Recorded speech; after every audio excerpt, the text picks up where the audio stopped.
Digital marketing నేర్చుకుని AI tools వాడుతూ డబ్బులు సంపాదించాలనుకుంటున్నారా? ఈ నెంబర్కి కాల్ చేయండి. అమ్మ, మనం పిల్లలకి అసలు ఏం నేర్పించాలి? ఎలాంటివి నేర్పించాలి? అంటే చదువు అంటే ఓ స్కూల్‌కెళ్ళి అక్కడి వరకు ఓకే. అవునండి. ఈ చదువుతో పాటు ఎలాంటివి నేర్పించాలి? ముఖ్యంగా చిన్నప్పటి నుంచి ఏవి నేర్పిస్తే పెద్దయ్యాక వాటిని వాళ్ళు అవే ఫాలో అవుతేనే మంచిగా సెట్ అయిపోతారు. ఏదైనా స్టార్టింగ్‌లోనే ఉంటుంది. సో, ఏం నేర్పించాలంటారు? పిల్లలకు చదువుతో పాటు హ్మ్. నలుగురితో ఎలా ఉండాలి, పెద్దవాళ్ళని ఎలా గౌరవించాలి, తర్వాత షేరింగ్ అంటే ఏంటి, మనం నలుగురిలో ఉన్నప్పుడు ఎలా ఉండాలి అనేది కూడా ఇంపార్టెంట్ అండి. కానీ ఈ కాలంలో తల్లిదండ్రులు ఏం చేస్తున్నారంటే ఓన్లీ చదివే. 99 మార్క్స్ వస్తే 100 ఎందుకు రాలేదు, 90 వస్తే 99 ఎందుకు రాలేదు, 100 వస్తే ఇంకా అంతకంటే ఎక్కువ లేవు మార్క్స్ కాబట్టి ఈసారి ఇంకా డిస్టింక్షన్ తెచ్చుకోవడానికి ట్రై చేయమని చెప్తున్నారు. అది కాదండి, చదువు ఇంపార్టెంట్. మీరు అన్నట్టుగా చదువు మనం ఒక జీవితంలో మనం ఏదైనా చేయాలి అని అంటే చదువు అనేది ఇంపార్టెంట్. దాంతోపాటు వాల్యూస్ చాలా ఇంపార్టెంట్ అండి. అది ఎవరూ నేర్పించట్లేదు. చదువుకున్న వాళ్ళందరికీ సంస్కారం ఉంటుందని లేదండి. కరెక్ట్. చదువుకున్న పిల్లలు చాలామంది అసలు ఏమిటంటే విలువలు లేకుండా, ఏం పెద్దవాళ్ళని ఎలా గౌరవించాలో తెలియదు, ఏం తెలియదు, ఇష్టం చదువుందా అంతే, అదొకటే క్వాలిటీ చూస్తున్నారు. దాని వెనక ఎన్ని ఉన్నాయి అనేది ఎవరు నేర్పించట్లేదు.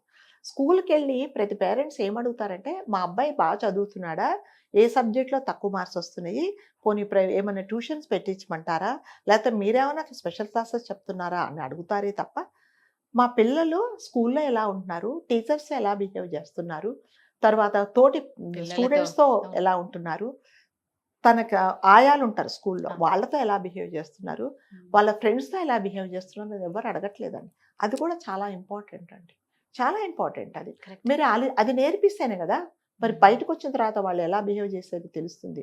పిల్లలు ఎప్పుడైనా సరే ఇంట్లో ఉన్నప్పుడు ఒకలాగుంటారు, బయటకు వచ్చిన తర్వాత ఒకలాగుంటారు, ఫ్రెండ్స్తో ఒకలాగుంటారు, స్కూల్లో ఒకలాగుంటారు.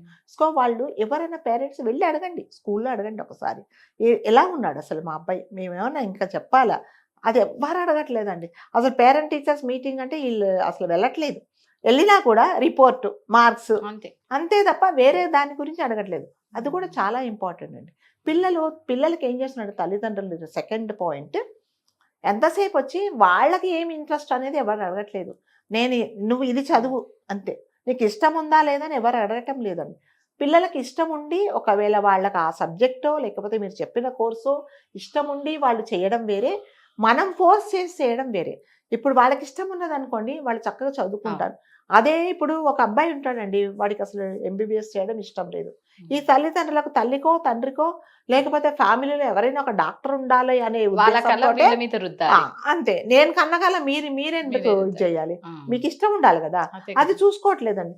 అరే బాబు, నేను మన ఫ్యామిలీలో మనకి చాలా ఇంపార్టెంట్, నువ్వు డాక్టర్ అయితే నేను గొప్పగా చెప్పుకుంటా, అది డాక్టర్ కావాలనే లేదు.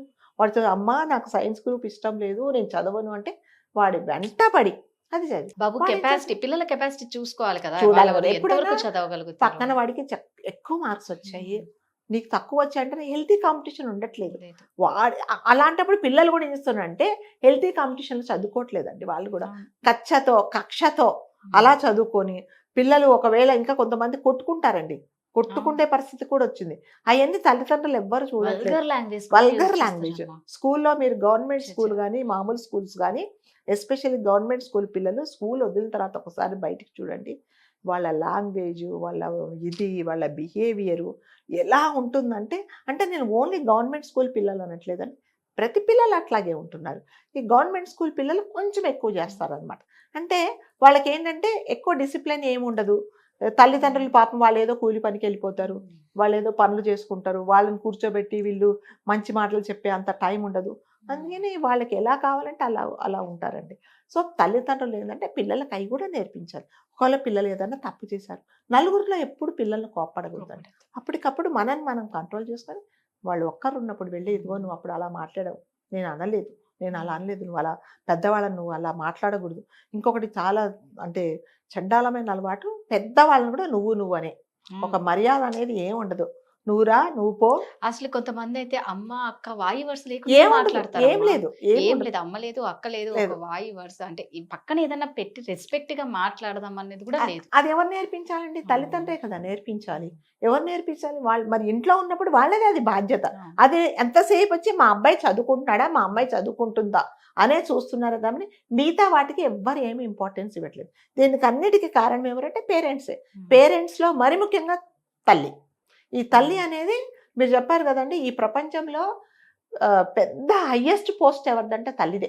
తల్లిదే. మీరు ఎంత అయినా డబ్బులు ఇవ్వండి దానికి తక్కువే. ఆ అమ్మ పాత్ర అలాంటిది. సో మనకు అంత బాధ్యత ఉన్నప్పుడు మనం కూడా ఎంత వీలైతే అంత పిల్లలకు నేర్పించడం చాలా మంచిదండి. లేకపోతే ఏంటంటే ఇట్లాంటివే పెద్దవాళ్ళంటే గౌరవం లేకపోవడము, ఇష్టం వచ్చినట్టు మాట్లాడడము, ఏదన్నా ఇష్టం లేకుంటే విసిరేయడము, ఇవన్నీ పిల్లలు చేస్తున్నారండి. వాళ్ళకి కావాల్సింది అంతే. కంపారిజన్, ఇదిగో మా పక్కన మా ఫ్రెండ్ వాడు పెద్ద బైక్ కొనుక్కున్నాడు, నాకు కూడా అలాంటిదే కావాలి. మరి అసలు మన కెపాసిటీ అంటే పిల్లలకు ఒక స్టేజ్ వచ్చిన తర్వాత, ఒక వయసు వచ్చిన తర్వాత మన ఫైనాన్షియల్ స్టేటస్ ఏంటి, మనం ఏది చేయగలము, మనం ఏది చేయలేము, మన కెపాసిటీ ఏంటి, మనం అంత ఎఫర్ట్ చేస్తామనేది ప్రతి పిల్లలకు చెప్పడం అనేది చాలా కంపల్సరీ. నాకు తెలిసిన మా ఫ్యామిలీ ఫ్రెండ్ అండి, వాళ్ళ దగ్గర అసలు 10 తరాలకు కూర్చొని తిన్నా కూడా తరగని ఆస్తిపాస్తులు ఉన్నాయి. ఆవిడ ఏం చెప్తుందంటే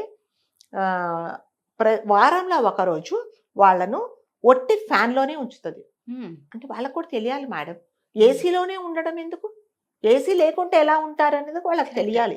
ఒక్కరోజు వాళ్ళే వంట చేసుకొని తినాలి పిల్లలు. కుక్స్ వాళ్ళ ఇంట్లో చాలా మంది ఉంటారండి, అయినా కూడా వాళ్ళని అలౌ చేయదు. ఒకరోజు వాళ్ళకి లీవ్ ఇచ్చేసి ఒకరు బట్టలు ఉతకాలి, ఒకరి ఇల్లు, అంత చాలా పెద్ద ఫ్యామిలీ అండి వాళ్ళది. అలా నేర్పించింది అనమాట ఆమె.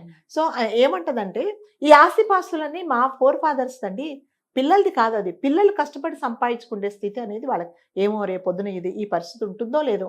ఇవి పోయినప్పుడు వాళ్ళకి ఎంతసేపు వచ్చి మనం పిల్లల్ని ఒక కంఫర్ట్ జోన్లో పెడితే రేపొద్దున ఎటువంటి పరిస్థితి వస్తుందో అప్పుడు వాళ్ళు ఏం చేయలేరు. ఇంకా ఏం చేస్తారంటే ఏం చేయకుండా పనికిరాని వాళ్ళు అయిపోతారు. సో అందుకని ఆవిడ ఇప్పటికండి నౌ షీస్ సమ్ 70 years, ఇప్పటికి కూడా వాళ్ళ పిల్లలకు అదే నేర్పించారు. ఒక వారం ఒకరు ఇల్లు దులపాలి, ఒకరు తుడవాలి, ఒకరు ఊడవాలి, ఒకరు వంట చేయాలి, ఒకరు మొక్కలకు నీళ్ళు పోయాలి, వారంలో ఒకరోజు సెలవు ఇచ్చేస్తారు. చేసి అన్నీ నేర్పించిందండి ఆవిడ. ఒకరోజు ఏసీలు ఆఫ్ చేసేయాలి, ఏసీలు ఆఫ్ చేసేసి ఫ్యాన్లోనే పడుకోవాలి, ఫ్యాన్ ఉంటేనే పడుకోండి అంతే.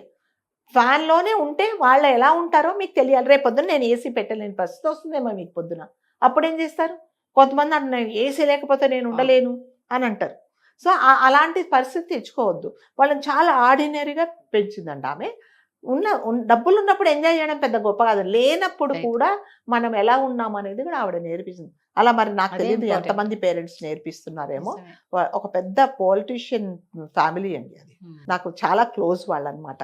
తను చెప్తుంది అనమాట, ఎందుకు మేడం? లేదు మేడం, నేను మామూలుగా వాళ్ళను మామూలు థియేటర్కి తీసుకెళ్ళి కూడా నేను సినిమా చూపిస్తా. హోమ్ థియేటర్ నాకు కూడా మామూలు థియేటర్ అంటే ఇప్పుడు కొన్ని చిన్న థియేటర్స్ అక్కడికి తీసుకెళ్ళి అక్కడ కూర్చోబెట్టి, అది కూడా ఎక్కడ పైన బాల్కనీ టికెట్ కాదు, మామూలు టికెట్లా చూపిస్తాను నేను. అన్నీ తెలియాలి పిల్లలకు, కష్టం ఏంటి, సుఖం ఏంటి, రేపు పొద్దున ఏదైనా కష్టాలు వస్తే మనం ఎలా ఫేస్ చేయాలని కూడా అంటే ఆమె నేర్పించిందండి అలాగా. సో ఆమె పిల్లలకి ఆ పిల్లలకి నేర్పితే ఆడపిల్లలకి నేర్పించారు. ఇప్పుడు అది కంటిన్యూ అవుతున్నది అనమాట. అలా నేర్పిస్తే ఎవరు నేర్పిస్తున్నారండి? ఇప్పుడు ఎవరు నేర్పించట్లేదు. ఎంతసేపు వచ్చి కార్లో వెళ్ళు, కొత్తిమీర తీసుకురా, లేకపోతే ఏసీ పడుకో, లేకపోతే స్విగ్గీలో ఆర్డర్ ఇచ్చుకో, ఇవే చెప్తున్నారు కానీ సో మరి పిల్లలకు మరి షేరింగ్ కూడా ఏం నేర్పించట్లేదండి. మరి ముఖ్యంగా ఇప్పుడు ఒకటే అమ్మాయి ఒకటే అబ్బాయి అనుకోండి, ఎంతసేపు వచ్చి నేను తిన్నానా అంతే, పక్కన వాళ్ళకి షేర్ చేద్దాం అనేది కూడా ఏమీ లేదు, ఏమి ఉండట్లేదు. ఎందుకంటే తల్లిదండ్రులు నేర్పించట్లేదు. నీకేం కర్మ, నువ్వు రేపు అంటే అమ్మాయి పెళ్ళయి వేరే పెద్ద కాపురానికి వెళ్తే, ఫ్యామిలీకి వెళ్తే తనకు షేరింగ్ తెలియదు, తర్వాత నలుగురిలో కలవడం తెలియదు, ఏం తెలియదు. ఎంతసేపు ఒక్కరితో ఉండి మీకు అవన్నీ ఏం తెలియదు. ఇవన్నీ ఎవరు నేర్పించారంటే తల్లినే నేర్పించారు. చదువుతో పాటు ఎంక్లోజర్ ఉంటుందండి. ఎంక్లోజర్ ఏంటంటే ఒక లెటర్తో ఎంక్లోజర్ ఎంత కంపల్సరీనో, అంటే ఈ జీవితంలో పిల్లలకు 100% తల్లి, 80% 90% తండ్రి కూడా పిల్లలకు ఈ చదువుతో పాటు ఇవి నేర్పిస్తేనేనండి అసలు నువ్వు ఎలా ఉంటావు, ఇంట్లో పని మనుషులతో ఎలా ఉంటున్నావు, ఇష్టం వచ్చినట్టు మాట్లాడుతున్నావు, వాళ్ళకి ఏమన్నా రెస్పెక్ట్ ఇస్తున్నావు. ఎవరికైనా మనం రెస్పెక్ట్ ఇస్తే మన డబ్బులు ఏం పోవండి.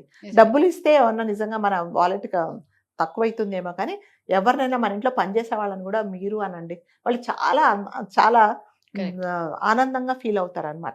అవి కూడా మనం నేర్పించాలండి. నువ్వు అనే కంటే మీరు అంటే మనకు వచ్చే తప్పేమీ లేదు.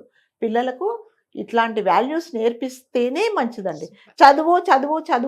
చదువుతో పాటు మళ్ళీ చెప్పేది ఇవి కూడా నేర్పించండి.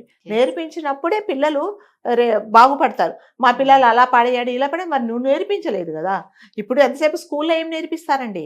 స్కూల్లో చదివే నేర్పిస్తున్నారు. నన్ను అడిగితే స్కూల్లో కూడా ఒక సబ్జెక్ట్ కనీసం వారానికి ఒకసారి ఇలాంటిది ఉండాలి. అసలు మనుషులతో ఎలా బిహేవ్ చేయాలి, పెద్దవాళ్ళని ఎలా గౌరవించాలి అనేది కూడా ఇంపార్టెంట్. అది ఉండటం లేదండి అసలు. అందుకని తల్లి అనేది, తల్లిదండ్రులు పిల్లలకు మళ్ళీ చెప్పే చదువుతో పాటు మిగతా వాల్యూస్ కూడా నేర్పించండి. సూపర్ అమ్మ. చదువుతో పాటు సంస్కారం అనేది చాలా ఇంపార్టెంట్ అండి. Thank you. సుమన్ టీవీలో మీ పర్సనల్ అండ్ బిజినెస్ ప్రమోషన్స్ కోసం కింది నెంబర్కి కాంటాక్ట్ చేయండి.